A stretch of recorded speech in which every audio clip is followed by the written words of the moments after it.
What's going on, guys? Rank Up Gaming here, and welcome back to the video. Of course, this is Sunday, which does mean another weapon guide. Now for this one I wanted to do the Hewitt lightweight machine gun, but I wasn't able to get rank 10 for the support class in time, so I thought, you know what, I'll go for the other option, the BAR M1918. This thing, of course, is a Browning automatic rifle. Now, some of you might be surprised if this thing was used in World War I. I myself was. I thought it was exclusive World War II this rifle was used. But no, World War I it was used, in fact, and it was very popular.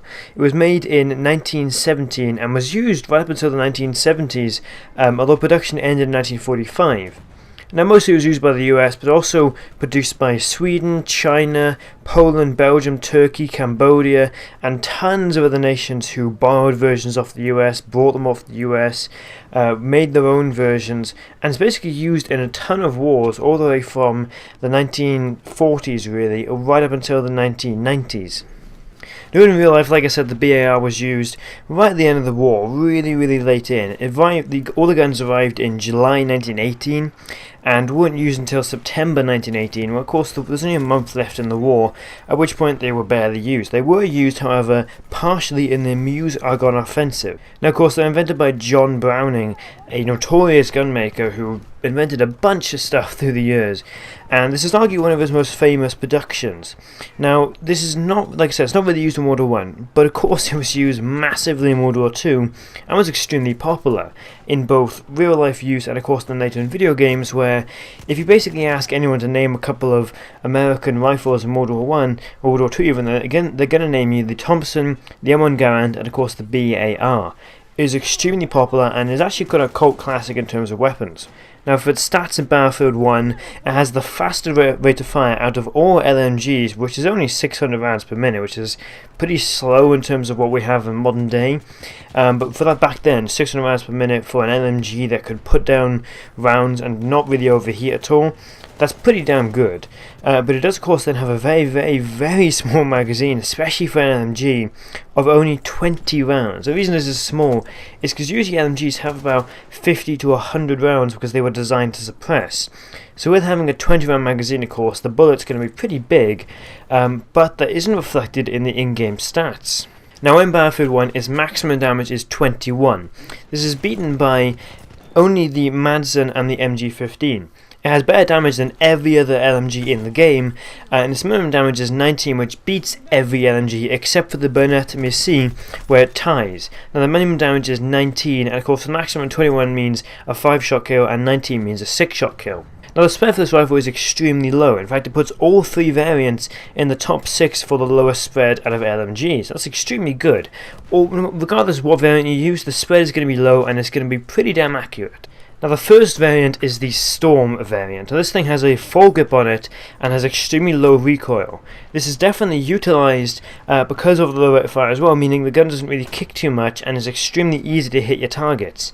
It does, however, not really have much else going for it. The other variants can use them in certain ways. The Storm is really the standard variant that basically covers all the bases, but doesn't specialise in one single thing.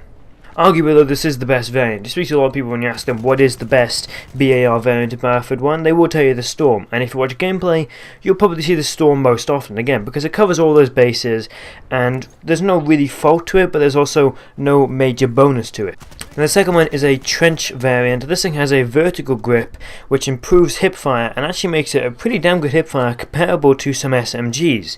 It also has less control and accuracy when aiming down sights compared to the Storm variant. So basically the bonuses the Storm variant gets in aiming down sights, the Trench variant gets in hipfire. Regardless of its boost to the hipfire and downgrade to the ADS, this is actually still a really good variant, and it's a lot of fun to use, especially seeing as you can really run around with this rifle, take out a bunch of enemies, reload fast, and actually do surprisingly effectively, with never aiming down the sights. And I usually find a lot of time that this rifle is actually very good in those close ranges when you don't even aim down sights, regardless what variant. The final variant is the telescopic. Now this thing, of course, has a telescopic sight and a bipod. This is basically a suppressive variant. This is designed you lie down somewhere, put a bunch of bullets down range, and really just be super accurate with your shots. And because of that, of course, it has better accuracy and control than the Storm variant when you're using the bipod. It basically does not miss when using the bipod.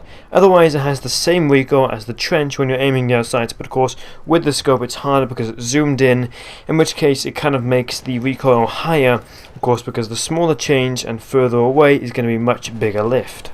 So the main problems of this rifle, of course, the small magazine of 20 rounds combined with the weak damage of 21 means it's 5 rounds to kill somebody. Of course, it doesn't include headshots, and that's not counting missed shots, but if you hit somebody with 5 bullets, you're going to kill them. So of course, if you have 4 guys in a place, you can kill all 4 of them, but if you have 10 guys in a place, most rifles can take them out. But with this rifle, you can't do it. You're going to have to reload, I believe, 3 times in order to actually get them. The advantage of it, of course, it does have a magazine with a surprisingly fast reload. But 5 shots to kill on 1 person, of course, 4 people per mag, and at longer ranges there, where it's a 19 damage, of course, it's going to be then 6 bullets to kill, which isn't really ideal because that doesn't mean that you can kill 4 people in 1 mag. It means you're going to kill 3 people in 1 magazine. Of course, like I said, if you get headshots, it's going to be so much easier, and a massive killing weapon, this thing is not designed to be that. It's designed to be a covers all bases, powerful for what it can do rifle that doesn't really have any special ability to it. If you really want to go up and just use a LMG that's going to do well in every situation, but again won't go up and like seriously help with long range stuff or super close stuff or be an amazing suppressive weapon, this is definitely one to go for. I think it's the best LMG in the game, and it's certainly the most fun one to use. I've used this gun I've used this gun more than any other gun in Battlefield 1. Hopefully you guys enjoyed the video. Again, if I was slightly blurbing, messing up words in this episode, sounding slightly tired, it's because again, I'm ill and I'm extremely tired, I'm not sleeping well. But it's a minor thing, I'll get past it eventually. Regardless, hopefully you enjoyed the video. Don't like to subscribe. This is Rank Up Gaming, out.